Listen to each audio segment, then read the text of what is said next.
Alors le cours en ligne peut être enrichi utilement par un glossaire. Donc les élèves rédigent le cours en ligne, chaque élève a rédigé une partie,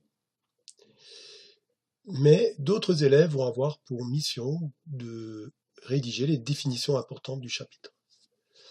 Moodle permet de lier toutes les définitions au texte que l'on retrouve dans l'application. Donc chaque fois que le mot 5e République apparaîtra dans un cours, on pourra accéder à la définition rédigée par les élèves. On remarque qu'il y a d'autres liens, guerre d'Algérie.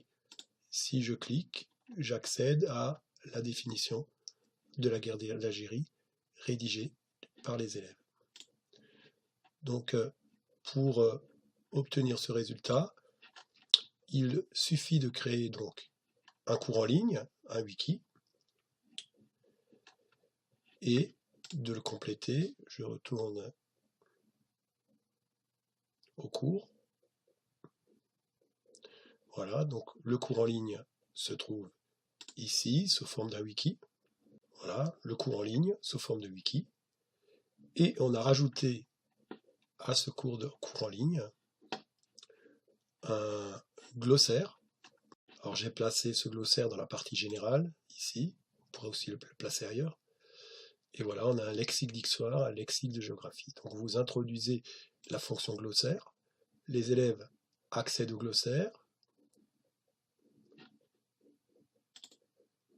Voilà l'apparence du glossaire, on voit les définitions qui succèdent. Et les élèves, pour rédiger une définition, choisissent ajouter un nouvel article. Alors pour ajouter un nouvel article, on place le nom du terme que l'on veut définir. Ici, on va rédiger une définition. Je demande aux élèves de suivre un cahier des charges. Une définition ne doit pas dépasser 3 phrases.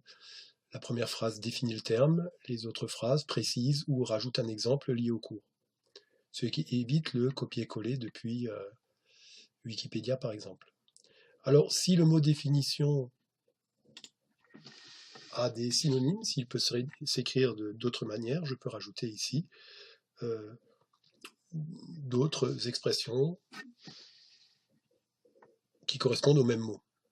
Ce qu'il ne faudra pas oublier, alors je peux classer aussi ma définition dans un chapitre spécifique. Et là, surtout ne pas oublier, lier l'article automatiquement. En choisissant cette option, chaque fois que le mot définition apparaîtra dans un cours, il apparaîtra en surbrillance et je pourrai faire apparaître la définition correspondante. Pour corriger les travaux des élèves, je peux consulter les définitions par catégorie, par date, par auteur. Donc si je choisis par auteur, les définitions seront classées d'après le nom de l'élève.